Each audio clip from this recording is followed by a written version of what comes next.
How you doing, guys? Got a lot of stuff done this week on the Fox body. Had a couple short days at work, so I was able to get a little extra done. Got the roll cage pretty much done. Got the cold side piping totally ran. So I'm going to put the dash in later this week, and that way I can finish running the bars through to the outside of the car. I'm going to show you what I got.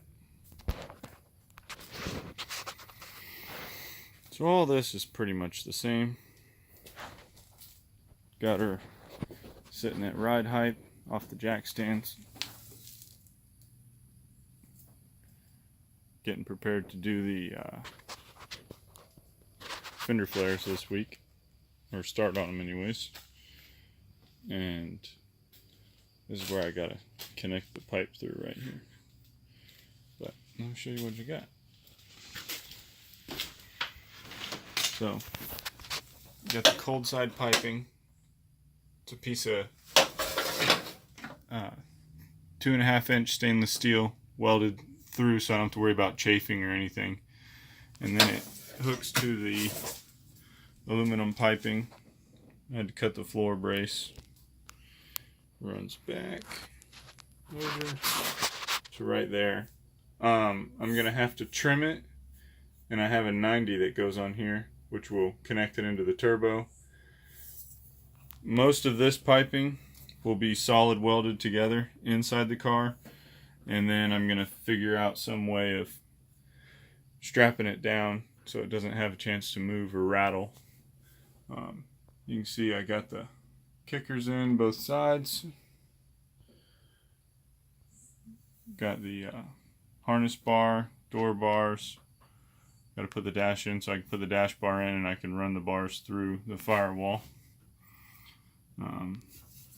Got the pedals mocked up. Just making sure I had room for my feet.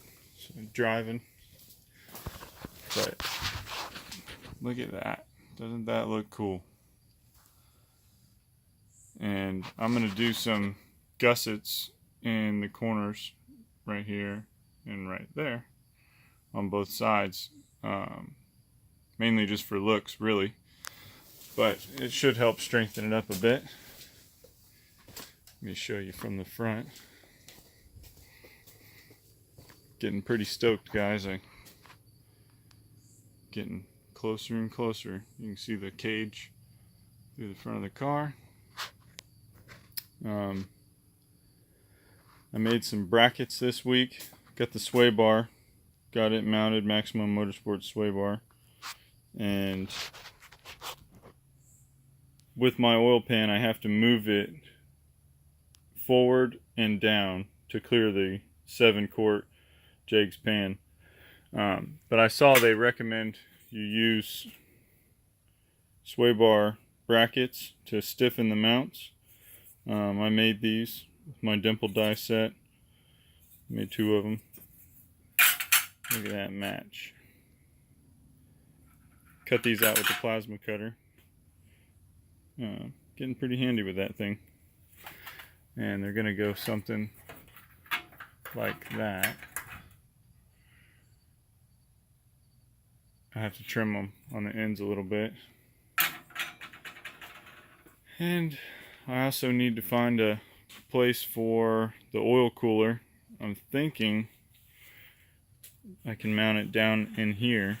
There's plenty of room down back behind this bumper cover above the piping. The only problem is there's not an aperture in the front to let any air in. You see the intercooler pretty much takes all that up.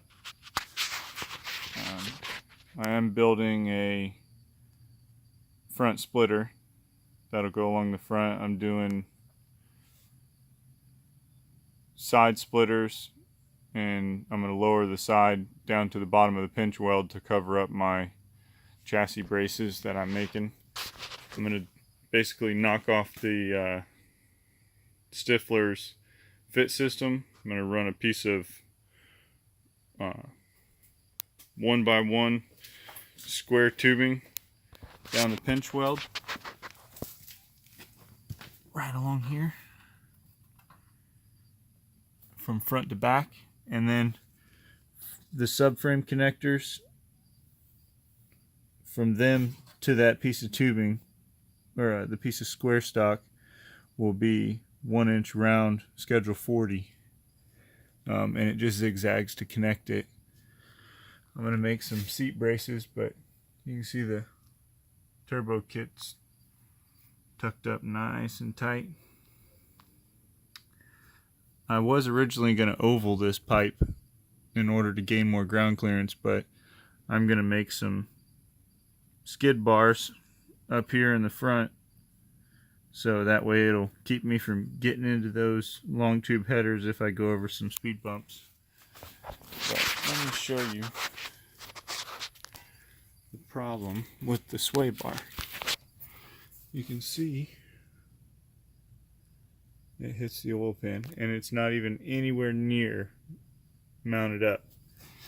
And boy, let me tell you what a pain it was to get that sway bar end links to attach to one another. They're at such a steep angle on each side that it's just unbelievable. I don't know if they were designed for an aftermarket K-member only, but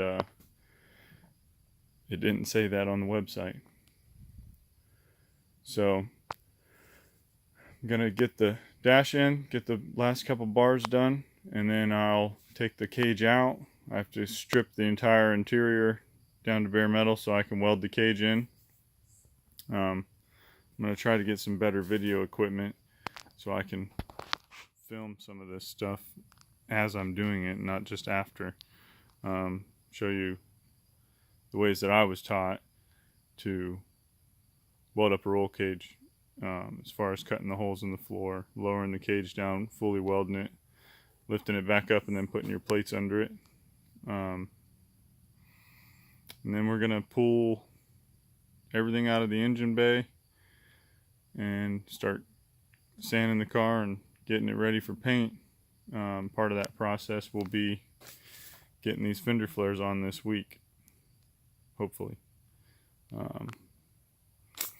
I would like to increase the track by 1.5 inches per side in the front, so 3 inches total, and 2 inches per side in the rear, so 4 inches in total.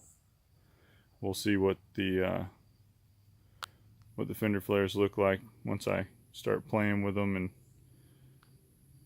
see if I like it. I don't want it to look goofy, but I do want it to look a little more aggressive and be able to fit a much larger tire under the rear.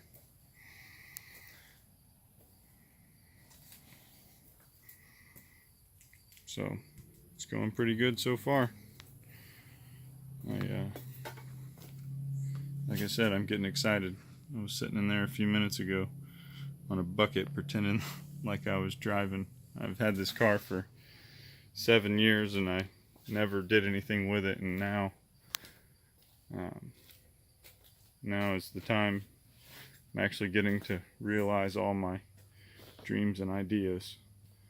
So hopefully you guys enjoyed this video. There'll be many more to come. Like, subscribe, and be safe out there.